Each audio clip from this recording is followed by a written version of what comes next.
guard, post the colors.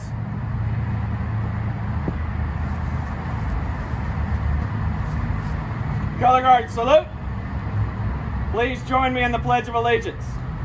I pledge allegiance to the flag of the United States of America and to the republic for which it stands, one nation, under God, indivisible, with liberty and justice for all. Ready, two. Color guard, return to ranks. Please point. Go. Color guard, halt. Color guard at ease. Audience at ease. Thank you.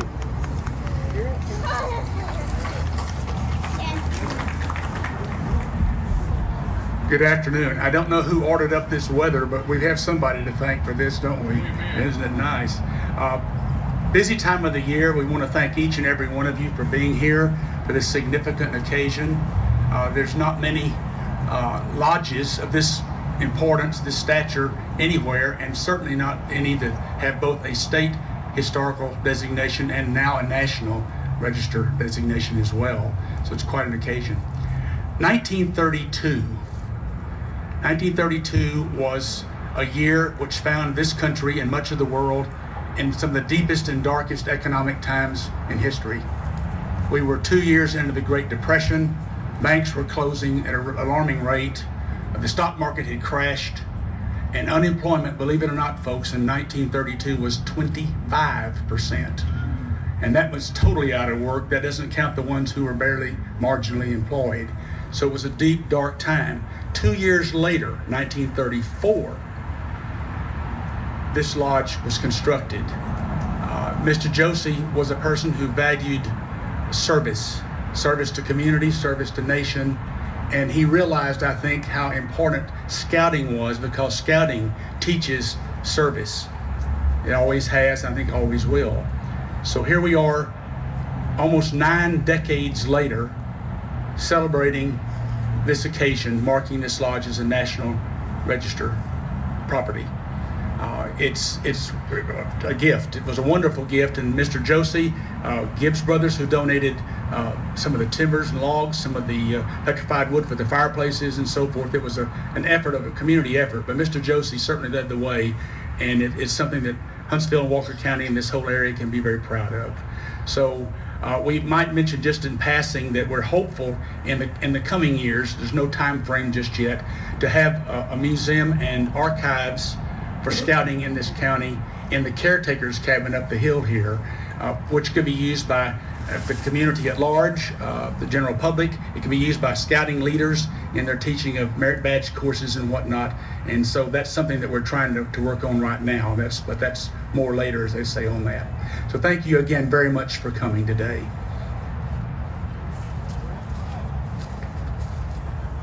Good afternoon. So I'm Will Oliver, and I'm the one that did the application for this to be on the National Historic Buildings. And I was asked to speak a little bit about the process that we, went through to get to this point. And I'd have to say that it was relatively easy on my part. So when I was asked by Kevin Smith to do the application, I readily agreed, because I had basically 87 years of people helping me. And the reason is from the very beginning, the lodge, when it was built, held a dedication ceremony similar to this one.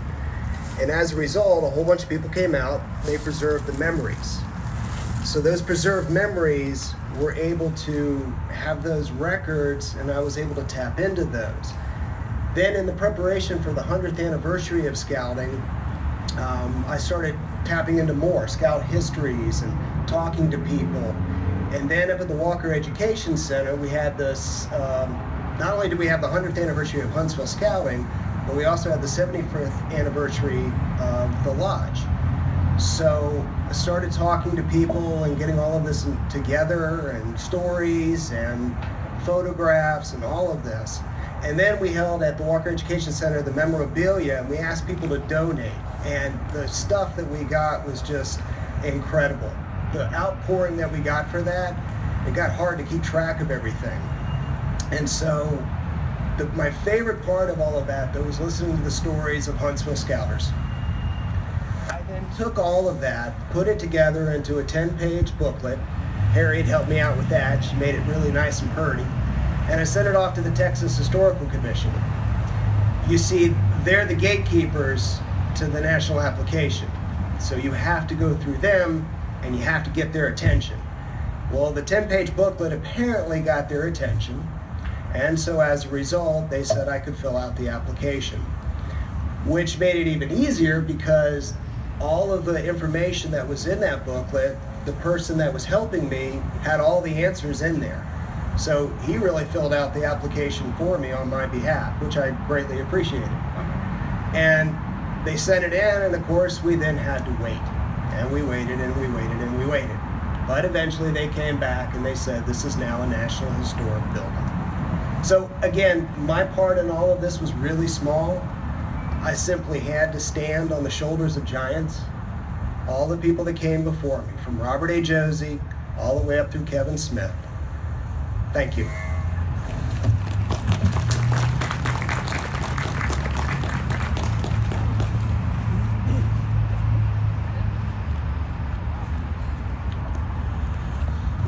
I'm so honored to be here today with you all, celebrating this beautiful lodge. My role here started several years ago as a scout mom, which continues today. My son is standing over there, and it's brought me much joy. But I'm thankful to also be a trustee now and have the opportunity and charge to protect and improve this beautiful structure. Many times I have thought about the stories this lodge could tell and the history that we walk upon, which inspires me to strive to achieve and honor Mr. Josey's words, "Be strong to finish what you start," including preservation of the lodge and history he bestowed upon scouting in Huntsville. Preserving our lodge and grounds includes several needs that we have right now, such as renovation of the lodge and cabin windows, repairing and replacing damaged and worn logs, repairing termite damage in the cabin to prepare it for displaying Josey Lodge and scouting history from Huntsville, roof maintenance for the lodge and cabin, and paint for the lodge and cabin. Our fundraising goal to achieve all of these needs is $100,000. I will be available inside after the ceremony to accept any donations, and we are so thankful to have all of you celebrating with us today. Thank you.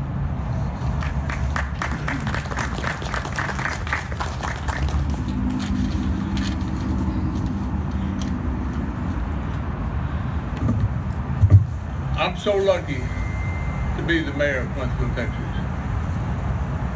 When my wife and I first moved to Huntsville, this was one of the first buildings that attracted our attention, and we wanted to say, gosh, look at that, a scout lodge.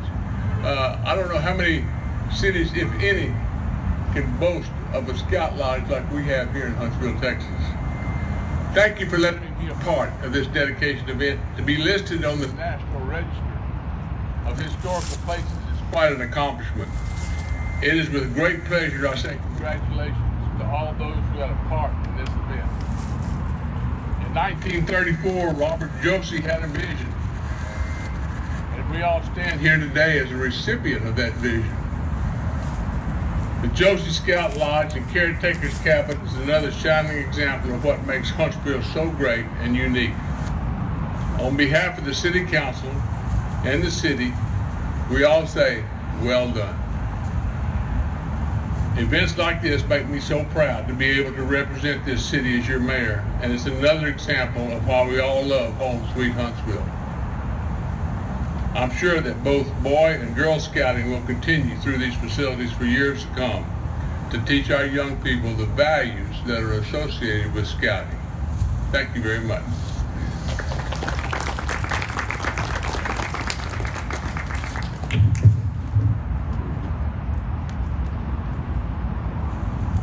Am I live? Oh, I'm live.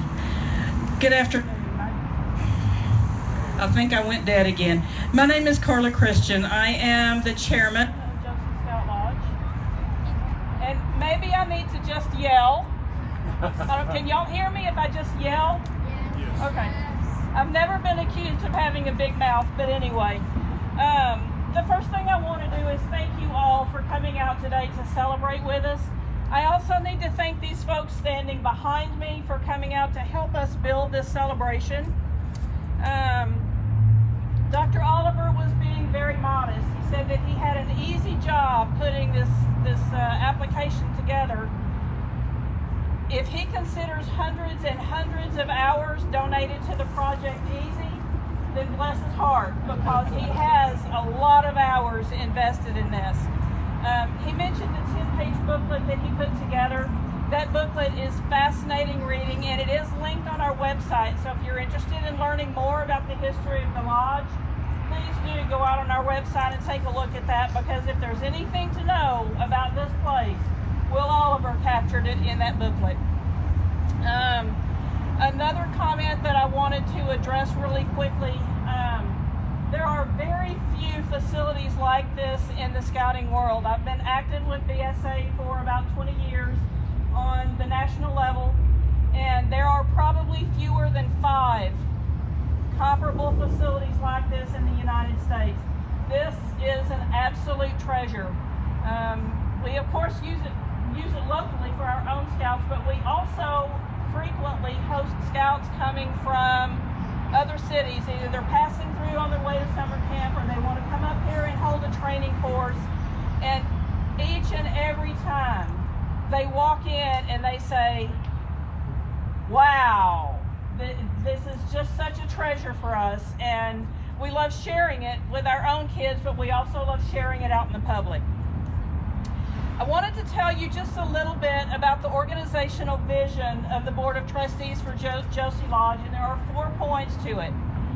We have pledged to protect and improve the existing facilities and ensure their availability for the future, to preserve the heritage of Huntsville Scouting and of Josey Lodge, to provide service and support to local scout units and the larger scouting community, and 4th, to grow the scouting movement. We have a team of 9 all-volunteer trustees, and I want to introduce them to you. Most of them are here today. You met Mandy Dunbar a minute ago. Mandy serves as our secretary-treasurer. Todd Christian is hiding down here with recording. He's going to put the ceremony on the website for us. Thomas Leeper is one of our trustees. Y'all can't see him. He's hiding behind the trees. Kay Mitchell is one of our trustees. She was not able to join us today, but she is Mr. Josey's great niece. And we have pictures of Kay as a very young girl playing in Josey Lodge with all of her dolls set up in the corner. Gene Roberts is back there in the back. He's one of our trustees. You met Tom Rogers earlier. He's one of our trustees. Richard Rush is back there in the back. Richard's one of our trustees. And Leanne Woodward standing over there.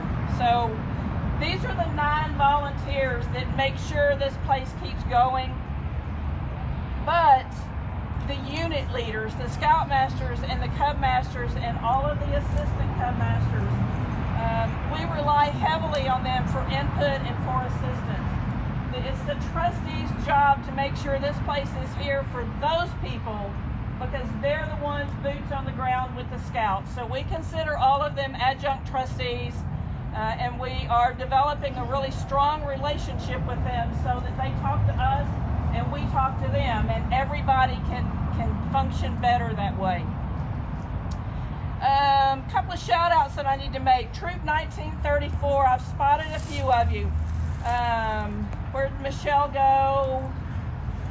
Okay, she's back there behind the trees. Michelle Rush is their scoutmaster, and there's one young lady here with the aqua-colored neckerchief on.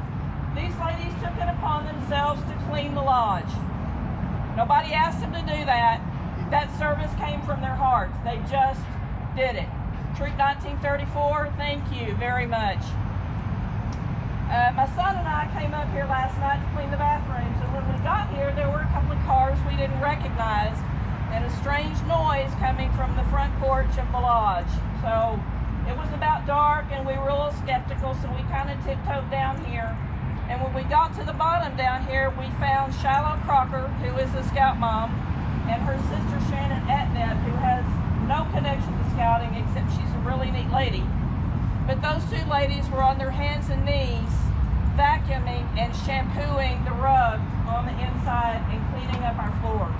So I posted on Facebook, if you're on the Josey Lodge Facebook page, there aren't enough words for me to express my gratitude for people like that who just step up and do things because they need to be done. Pack 98, if you would prepare to retrieve the colors, please.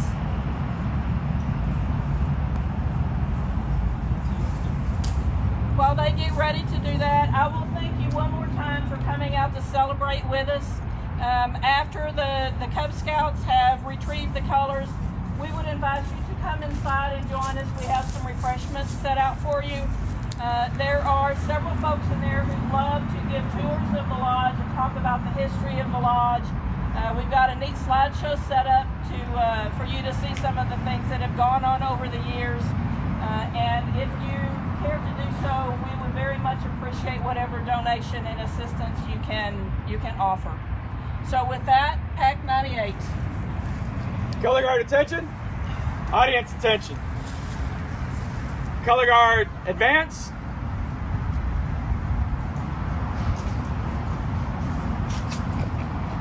Color guard halt. Color guard prepare to retrieve the colors.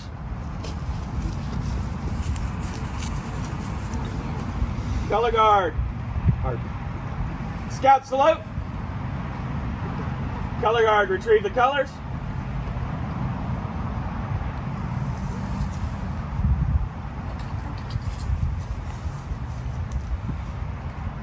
Color guard return to ranks.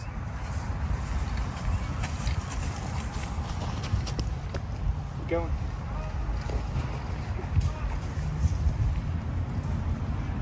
Color guard halt. Color guard at ease. Audience at ease. Y'all come inside and visit with us.